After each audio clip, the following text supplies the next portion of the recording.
Hey everybody, what's going on? This is John Barrows with JB Sales, and really excited to be here with SaaSGrowthLive 2020. A lot of great presenters here, a lot of great topics. The topic that I want to chime into right now is with where we are with COVID-19 and how I think this is a great opportunity for all of us to kind of reset and focus on what's important. And also take the opportunity to kind of look at our sales process, our structure, and our approach and retool it, right? Because I think a lot of us do what we're supposed to do. We kind of fill or we follow what a lot of other companies are doing for success, but that doesn't necessarily mean it's for our success, right? And by the way, I'm the benefactor of a lot of this. I do sales training. Salesforce is one of my biggest customers. And Salesforce, a lot of companies come to me and they say, hey, we need training. You train Salesforce. We want you to train our team as well. And so come on in. And I sit back and ask them, okay, well, what do you need training for? What are you looking for? Well, we know you train Salesforce. So we just want the same stuff. And after I peel back the layers, they really don't need my training. They actually need more foundational stuff as far as building out their structure or some consulting before the training can have an impact. And the same thing with, for instance, predictable revenue, right? That book that was, now about 20 years old, for crying out loud, is the model that so many SaaS companies built their entire organization off, which is the segmentation of roles, right? Which is you got the inbound SDRs, then you got the outbound people making cold calls, and then you got the AEs, and they start very small business, SMB, mid-market enterprise, and they go up from there. And look, that is great. I've always said that's fantastic from an internal standpoint, like to how to build your sales team, right? Because for us as organizations, it helps us scale. We can bring in low-cost resources, kind of beat them up a little bit, see if they can make it through the gauntlet, get them out there pitching stuff, and then grow our own sales team, right? Our AEs, because it's really expensive to get, mid-level, mid to senior level AEs and bring them on board, especially if they're not the right fit, right? You have to wait 6 to 12 months and usually spend a lot of money. Whereas an SDR kid coming out of school, you can get them on the cheap, right? And build it. And look, and when I say reassessing where we are right now, that model works really well for us. But one is it doesn't exactly work well for the customer. It's not exactly a customer-centric approach, right? Because nobody wants to be handed off 5 times before they talk to somebody that actually knows what they're talking about. The other issue is it's not always the right fit for everybody. Right. So that SDR model is fantastic. The ones, let's just break it down into reps who make cold calls to set up meetings, and then AEs who take those meetings and run from there. In a growth economy, it really does work because it's a cost of sale. The SDR and the BDR group is a cost of sale. They don't close. They're not directly tied to closing business. Now, we can all make the arguments that, yes, because of what they did, that closes, but let's just call it what it is. It is a cost center, okay? Because they don't close business.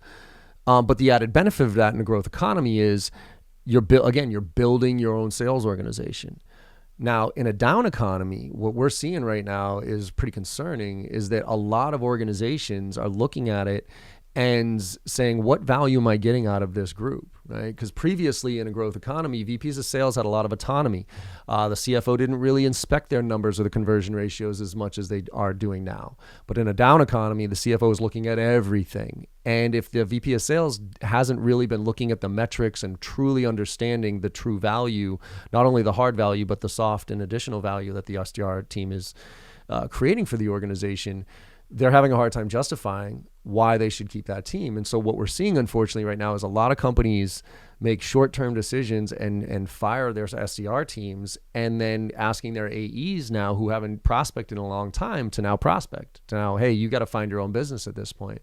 And that's bad for everybody, right? Because with that type of environment, most people have gotten used to the leads coming in. And look, I can argue all day long that AEs who have gotten lazy don't really deserve the leads and all that other stuff, and they should have to go out and fight for their own business. But we can't do that to a large portion of the population out there who have just been grown up in this approach. So I think is going back to the theme of this presentation. I think it's important for us to relook at the value and how we leverage SDRs and what the teams look like, how they interact together, what the sales process needs from a customer standpoint, not from our standpoint.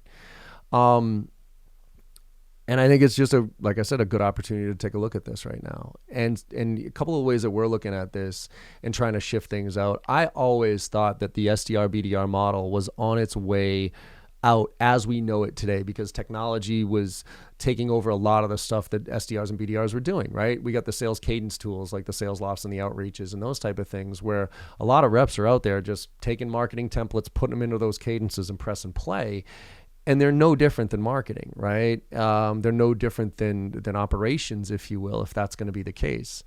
So with that, I was watching that group start to get eroded because of technology. And I thought it was going to, maybe the course of 10 years. Right? If you think about the manufacturing industry, there was a time where a lot of people were on that manufacturing line and they were punching widgets and they were like, no, I'm the best widget taker, best widget maker out there. No way a computer can do what I can do, right? And then all of a sudden they can do. So we're teaching the machines right now to do our jobs. And a lot of those administrative tasks and those automated things, they're going to replace what sales reps are doing. Now, COVID comes in and punches us all square in the mouth, and you're seeing a lot of people struggle with this, right? Because they haven't really been looking at sales as a profession. They have been just going through the motions.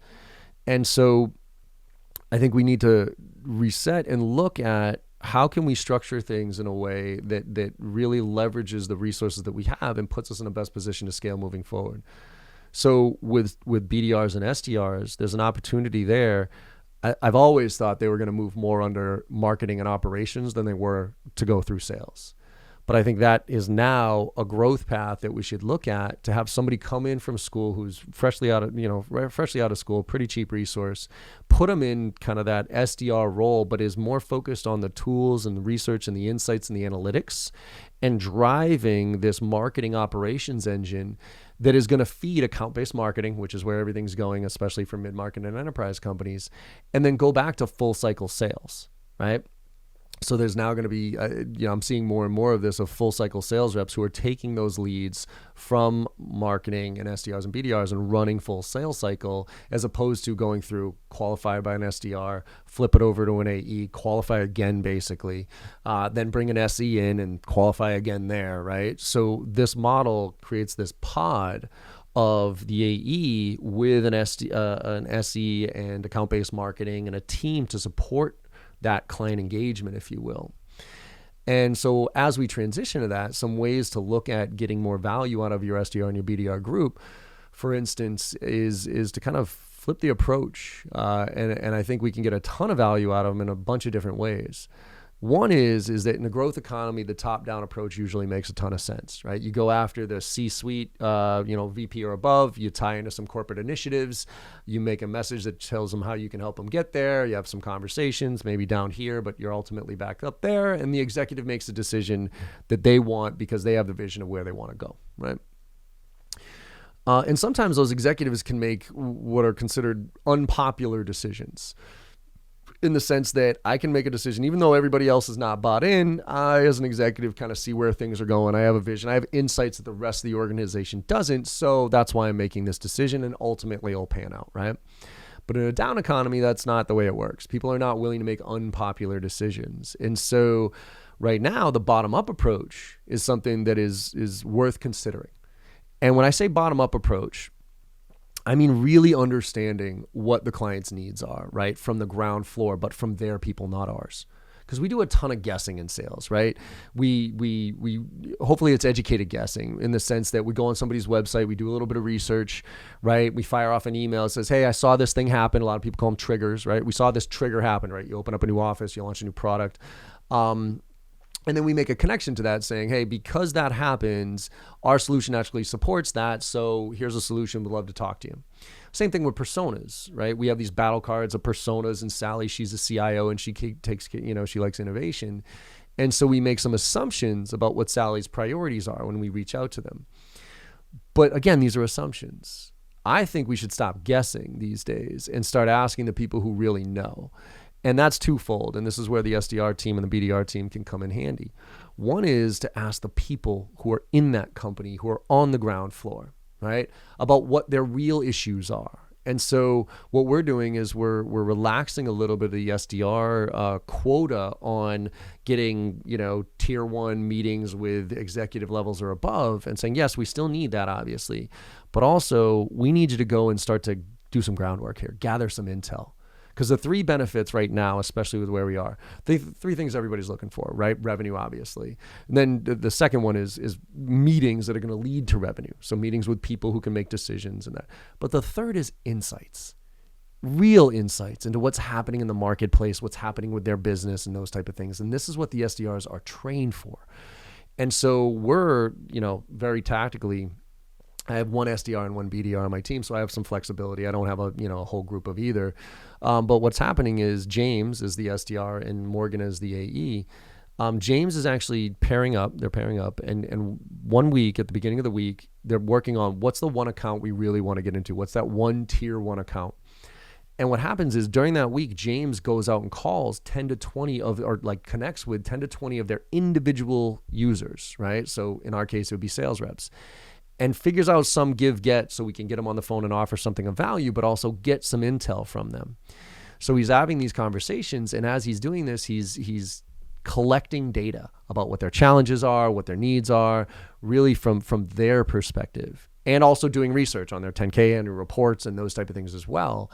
And then at the end of the week, Morgan and James are collaborating to say, okay, what did we learn? What did we learn of the real issues in this business from the people who said it? And then the following week, Morgan takes that information and goes after the executive suite and says, hey, we've been talking to 10, 15, 20 of your employees, and we've been hearing that their main challenges are X, Y, and Z. Is that something, and by the way, we have a solution for that, is something worth having a conversation with. Well, then what happens with that approach is the executive then turns back to the people that, on the ground floor and says, hey, is this something you all really need? Is this something that'll help make you, do your jobs better, whatever that is? And the feedback is yes. Now all of a sudden it's an easier decision for that executive to make, right? So it's a more popular decision. And we could do this, there's a huge trend right now in design thinking, where design thinking as it relates to sales, design thinking is usually product oriented, where like Apple, for instance, Apple just doesn't come up with a product and then push it out to the market and say, hey, we're smarter than you should try this. Apple watches the way we work, right? And they build products around how we interact with stuff. And that's why, for instance, the iPad is so intuitive, because as soon as you pick that thing up, you know exactly what to do with it. And so if we apply design thinking to sales and really start understanding what the business's needs are all about based on our experience with that product or with those people, we can have a much more compelling argument or conversation with the executives that'll resonate, right? So that's one way that we can shift a little bit about what the SDR does on a day-to-day basis to gain us insights. The other is just product knowledge in general. I mean, I'm the CEO of my own little company here. I mean, we're only 7 people, but I got to imagine, if I was a CEO of a larger organization, I want to know what's happening on the floor, right? Like, how are people using my product? What's the feedback on it? Especially now, right? Because we need to reset a lot of stuff based on what happened over the past 6 months here. We got to reset what our offering is all about, where it adds value now and where it doesn't, what our messaging should look like and all that stuff. And guess what? We have an organization right now that can do that type of intel. They are taught to reach out to people and gather insights. So if I'm an executive, I'm unleashing my SDR team not only on prospects, but I'm also unleashing them on existing accounts, right? To do surveys and gain insights about how they're using it and what they like and what they don't like and what message would resonate and those type of things, right? So there's another area that we can leverage this resource that we have in front of us. And then the third area that I think that we should be focusing on kind of makes that transition, which is listening to our customers, right? Again, there's a group of people, we guess on what the good messaging is going to be. We guess on what we think is going to make an impact. Let's start talking to our customers about that, right? And doing it in a very sales and customer success oriented way where, depending on how many personas you go after, right? We go after VPs of sales, CROs, and VPs of enablement. And what we're doing is we're getting our existing customers, like 3 or 4 VPs of sales, for instance, we're getting them on a Zoom call like this. And I, as the sales leader, if you will, here at JB Sales, I'm asking them questions about how's your decision-making process changed? What are your new priorities these days? What's been going on inside the organization that we're not privy to, right? All this intel, and then letting my team actually ask them questions as well. And oh, by the way, we're coming up with some messaging here for your persona in your industry. Would this resonate? Are these good questions to ask somebody like you? Those type of things, right? So now we have a bunch of different ways outside of just getting qualified meetings that turn to revenue. We have a bunch of different ways that we can gain insights into what's happening in our business with our customers and with our prospects that we can and should then use to translate to our new messaging, our offering, and how we adjust it, and attracting and having really good conversations or value-oriented conversations with our customers. And so that's really the main part of what I wanted to share with you today, which is just use this as an opportunity to kind of refocus on what's important right now, which in my opinion is quality over quantity all day long, but also maybe restructure your team slightly to focus on the new world that we're all living in at this point, and doing some things that help our teams, put our teams in a position to be successful, but also get results from them in a different way. So hopefully that helped. I hope you enjoy the rest of the conversations over at SaaSGrowth Live 2020. I know you're in for a great treat with a bunch of the other presenters out there that I know really, really well, and hopefully you got some insights out of this one. If you do have any questions at all about something that I can help with, please reach out to me at John. My email address is john@jbarrows.com. And also we have our new on-demand platform that has all of our stuff in video format. So programs like Filling the Funnel, Driving to Close, and all the same training that we give to companies like Salesforce, LinkedIn, Box, Dropbox, Slack, and Google. It's all on that platform. So it's ondemand.jbarrows.com. All right. So thank you so much. Have a great day, everybody. Make it happen.